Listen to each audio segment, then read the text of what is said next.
Alors, dans la vidéo précédente, on avait commencé le programme. Ensuite, on a fermé la solution. Puis après qu'on a fermé la solution, on est allé chercher les images. On a placé ça dans un dossier images. On a placé ça dans le projet. Puis là, maintenant que les images sont dans le projet, on peut réouvrir le projet. Donc, tu devrais avoir cette fenêtre-ci encore quand tu ouvres le logiciel. Puis ici, on ne veut pas créer un projet parce qu'on l'a déjà créé. Si c'est le même ordinateur, on devrait avoir l'option qui est ici, qui est vraiment l'emplacement où tu avais mis ton projet. Alors, tu peux cliquer là-dessus ou tu peux simplement aller ouvrir un projet et aller retrouver l'endroit où tu as mis le projet. Donc, l'option ici, ou si tu vas ouvrir un projet ou une solution, ça te demande où tu l'as placé. Alors, dans mon cas, je l'ai placé ici, puis je l'ai placé dans un dossier qui s'appelle Visual Basic 2020. Puis, c'était dans ça ici, qui est le JLR Pong version 1, donc ma première version. C'est le projet qui s'appelle Pong 2020. Puis, dans ça, j'ai un autre dossier Pong 2020, mais le fichier que j'ai besoin d'aller chercher lorsque je vais ouvrir un projet qui est déjà fait, c'est le fichier .sln. Si tu ne vois pas le .sln, c'est simplement que tu vas pas nécessairement organiser l'emplacement pour voir les extensions de fichiers, les trois petites lettres. Mais si tu vois le Pong 2020 avec ce logo ici, ça veut dire que c'est vraiment le fichier que tu as besoin. Dans une autre leçon, je pourrais te montrer comment voir les extensions. Alors voici. Donc on fait ouvrir. Puis là, tu devrais avoir la même interface que tu avais auparavant quand on a commencé le projet. Donc voici. Donc, juste pour vérifier, on a bien nommé le texte qui apparaît ici. Texte, c'est le texte qui est en haut ici. Ensuite, tu as une autre section. FRM Pong 1 joueur, ça c'est le nom du formulaire. Puis ensuite, si on clique sur la petite flèche ici, on va voir le FRM Pong 1 joueur. Alors voici. La prochaine étape, on veut créer des boutons. Alors, vraiment les boutons, ce sont, disons, les petites palettes, la palette de gauche, la palette de droite. Donc, qu'est-ce qu'on a besoin d'avoir? C'est un picture box. Si tu vois pas ça ici, peut-être que tu vois la boîte à outils juste ici. Et peut-être que si tu ne le vois pas, disons que par erreur, je la ferme, elle est ici, comme dans le premier vidéo. Tu as vu, tu cherches les boîtes à outils dans affichage, tu devrais voir boîte à outils. Si tu ne vois pas, il se peut qu'elle soit dans cette section ici. Mais tu vois ici, boîte à outils, donc je clique dessus pour la voir. Là, elle apparaît. Si je clique sur la punaise, elle va apparaître ici. Si je reclique la punaise, elle disparaît sur le bord ici. Donc, tu veux la voir, puis parce qu'on fait un petit jeu, peut-être que tu peux juste cliquer dessus, puis la voir toujours à gauche. Là, tu as différents outils, ils sont ici. Tu as des outils qui sont spécifiques à ce que tu fais, mais dans notre cas, on veut avoir toutes les Windows Forms. Donc, on clique sur le triangle. Et puis, tu vois différents outils. Les outils que tu vas utiliser le plus souvent, tu peux les déplacer. Comme le Picture Box, c'est ce qu'on va utiliser le plus souvent. Puis, disons que je peux le déplacer en cliquant dessus puis en glissant. Il se peut qu'il soit complètement en bas. Tu vas le chercher parce que c'est en ordre alphabétique, habituellement. Donc, Picture Box est en bas. Tu vas le chercher, tu le montes en haut. Une fois que tu l'as bien placé, tu veux le mettre sur l'écran. Alors, tu cliques dessus, puis tu le bouges. Là, ça donne un emplacement pour insérer une image. Alors ici, qu'est-ce que tu fais? C'est que tu t'en viens ici, puis tu décides, OK, c'est un picture box. Mais mon picture box, je veux le nommer différemment. Donc, c'est un pic. Donc, un picture box, pic. Puis là, c'est la palette gauche. Puis tu veux un joueur. Alors, un J. Pour pic, palette gauche, un joueur. Donc, un J.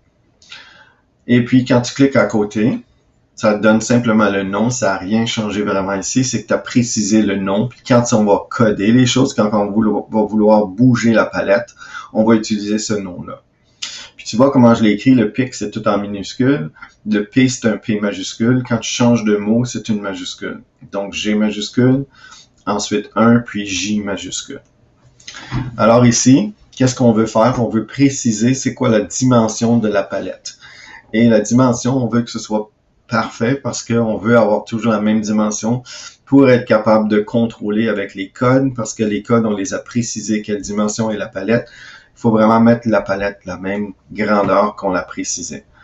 Alors ici, tu vois à 16, la grandeur, qu'est-ce qu'on a besoin comme grandeur? C'est 20 par 60. Donc la largeur ici, c'est 20. Puis height, ça va être 60. Donc présentement, quand on a cliqué le plus de 16, on a width, height, 20, 60. Alors qu'est-ce qu'on veut? On veut copier ça ici. On veut pas que les gens soient capables de modifier la grandeur de la palette pendant qu'ils jouent. Alors, on va à 16, on met sans surbrillance le 20 et le 60 ensemble. On ferait CTRL-C pour copier, donc CTRL-C. On s'en vient ici, CTRL-V pour coller à maximum 16 et minimum 16, CTRL-V. Puis quand on clique à côté, ça modifie les choses.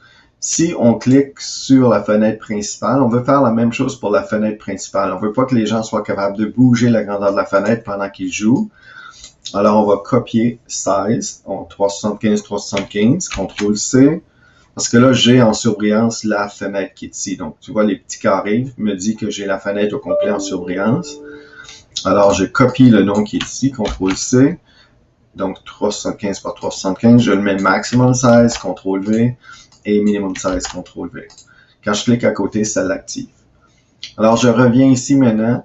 Pour ma palette, je clique sur l'objet de la palette gauche et je veux préciser c'est quoi qu'est-ce que je veux comme image sur la palette gauche. Alors, je m'en viens ici.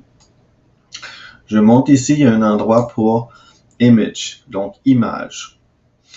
Donc, qu'est-ce que je vais avoir? Je vais avoir une image pour ça parce que c'est un picture box. Donc, mon image, si je m'en viens ici, je vais cliquer sur les trois petits points. Et puis l'image que je veux, je vais aller la sélectionner. Donc, j'ai ça qui apparaît. Maintenant, dans mon projet, j'ai copié le dossier de toutes les images que j'ai enregistrées dans le petit dossier images que j'ai placé. Alors, ils sont dans le projet. Donc, fichier de ressources du projet. Je fais importer. Puis là, je regarde dans mon jeu Pong. Je suis à la bonne endroit. Dans ça, j'ai un dossier qui s'appelle My Project. Puis dans mon dossier My Project, j'ai ajouté le dossier images. Donc, je vais avoir toutes les images qui sont dans ça. Alors ici, je peux faire CTRL-A pour tout sélectionner. Je clique sur le premier, je fais CTRL-A. Si tu les vois pas comme moi, tu peux aller ici, puis grand icône. Et puis là, une fois que tu les as toutes sélectionnées, tu peux faire Ouvrir. Et là, ça va toutes les intégrer une à la fois. Donc, tu as toutes ces images ici. Et puis, qu'est-ce que tu veux avoir? C'est la palette de gauche. Donc, la palette de gauche, tu peux choisir la couleur que tu veux pour mettre à gauche. Tu veux pas celle qui dit ordi parce que l'ordi, c'est la palette de droite. Tu veux une qui a des flèches. Le AZ, c'est que les gens peuvent utiliser AZ lorsqu'on joue à 2 joueurs. Puis, les flèches, c'est vraiment ce que tu as besoin lorsque tu joues toute seule. Alors, choisis une qui dit les flèches. Ça peut être le noir, ça peut être le rose, ça peut être le rouge. Donc, tu choisis le vert, tu choisis celle que tu veux, violet. Donc, ici, si je prends le violet pour à gauche, je prends celui que tu veux, tu cliques OK. Et puis là, ça devrait apparaître juste ici. Alors, voilà. Donc, ça, c'est ma palette. Je clique dessus, je la bouge, puis tu vois qu'il y a une petite ligne bleue qui apparaît. Laisse la petite ligne bleue. Ça va être la position de notre palette de gauche. Là, j'ai la palette de gauche. Je vais faire la même chose pour la palette de droite. Mais j'ai déjà une interface. Alors, j'ai déjà un que je peux prendre comme exemple. Alors, je vais copier. Je vais faire CTRL-C. Fais certain que tu as les 8 petits points carrés autour. Tu fais CTRL-C pour copier. Là, clique à côté. Puis là, tu fais CTRL-V.